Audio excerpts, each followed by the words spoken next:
Le Centre culturel et artistique des pays d'Afrique centrale a accueilli un événement inédit sous le haut patronage du chef de l'État, Félix-Antoine Tshisekedi Tshilombo. Il s'agit de la toute première édition de la Conférence nationale sur les infrastructures et les travaux publics, tenue du 8 au 10 avril. Placée sous le thème « Infrastructures durables et innovantes vers un système moderne et compétitif des infrastructures et travaux publics en République démocratique du Congo », cette rencontre d'envergure a réuni près de 500 acteurs de premier plan issus des secteurs publics, privés et académiques, ainsi que des partenaires techniques et financiers autour des enjeux de modernisation et de reconstruction durable du secteur. Objectif, repenser le système des ITP pour le rendre durable et compétitif en cohérence avec les ambitions de développement. Dans son discours d'ouverture, le chef de l'État Félix-Antoine Tshisekedi Tshilombo a rappelé sa vision, à savoir faire des infrastructures le socle de la diversification de l'économie congolaise, une vision matérialisée par son ambitieux programme de développement local des 145 territoires. Distingués participants, mesdames et messieurs,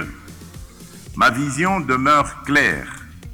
Faire des infrastructures et des travaux publics le socle de la diversification de notre économie et de l'intégration effective de notre territoire. Cette orientation s'inscrit pleinement dans le plan national stratégique de développement 2024-2028 qui place la modernisation des infrastructures au cœur de la transformation économique, sociale et territoriale de notre pays.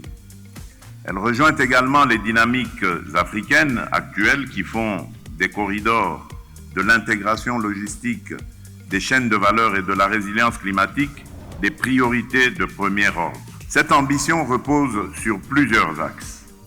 Le premier est l'aménagement et la réhabilitation du réseau routier national et des voies de dessertes agricoles.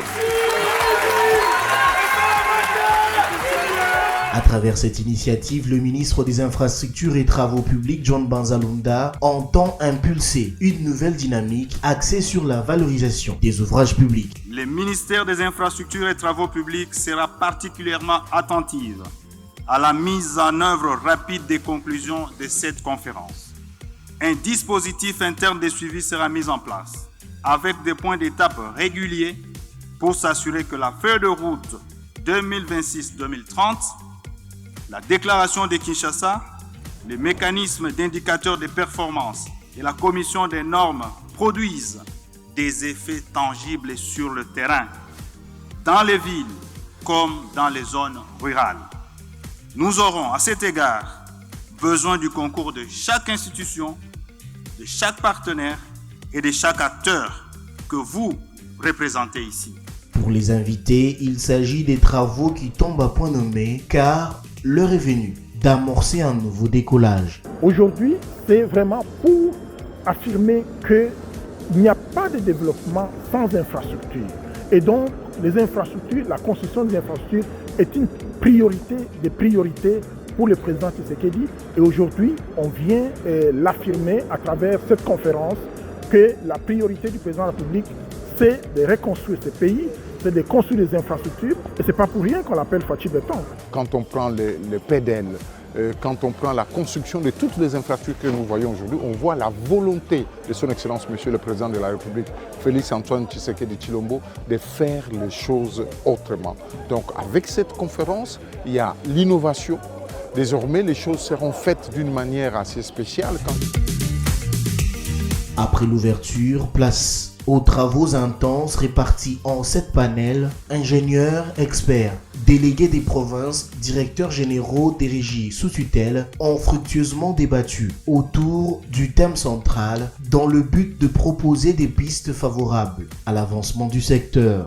Nous croyons effectivement que demain les choses seront différentes dans la mesure où nous avons effectué ce travail d'implication de tous les acteurs et dans la mesure où nous avons fait en sorte que toutes les intelligences en matière d'infrastructure soient réunies pour essayer d'examiner un certain nombre de choses et de faire des recommandations. À chaque fois, nous avons un projet, nous l'étudions, nous l'analysons. Si ce projet il est rentable, si ce projet est économiquement rentable ou socialement, eh bien, nous faisons l'étude et nous gardons dans le tiroir. Par contre, la mise en œuvre demande de l'argent. C'est comme ça que vous voyez que chaque fois qu'on nous parle des études, on envoie des gens pour étudier parce que nous faisons des prestations intellectuelles.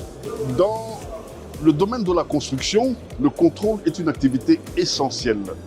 Essentielle dans le sens où elle permet de recadrer certaines déviations, ou non seulement, pour ne pas parler de déviation, elle permet de rattraper certaines carences ou de corriger certaines erreurs. Nous sommes un pays au centre de l'Afrique, avec 9 frontières. Nous devons développer des corridors qui doivent permettre à tous nos voisins de passer par chez nous, qui doivent permettre à nos populations de beaucoup travailler en agriculture pour vendre ailleurs. Et cela nécessite que les ouvrages que nous devons avoir pour tous ces trafics soient solides pour supporter ce poids de l'économie. À l'issue des 3 jours des travaux, les participants se sont mis d'accord sur une feuille de route assortie des 13 recommandations structurées en 5 axes majeurs. Première recommandation de l'administration, renforcer le rôle central des secrétariats généraux ITP et RECO conformément à l'ordonnance numéro 293 de décembre 2025. Deuxième recommandation, réforme des offices. Procéder d'abord à des études institutionnelles pour adapter le fonctionnement des structures des ITP en fonction des réalités actuelles en vue d'engager sous 12 mois une restructuration profonde de l'Office de route, de l'Office de voirie et drainage et du Bureau d'études d'aménagement urbain. Troisième recommandation, réforme des services publics.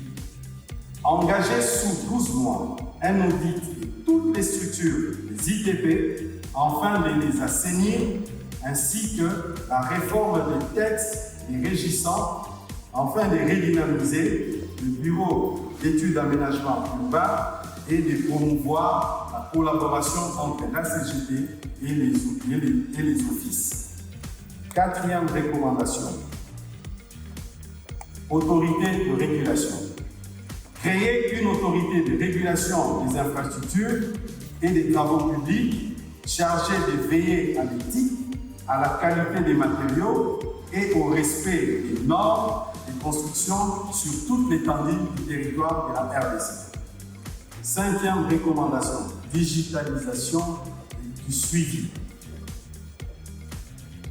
Mise en place d'un tableau de bord digital pour la visualisation en temps réel de l'avancement des chantiers et des alertes automatiques.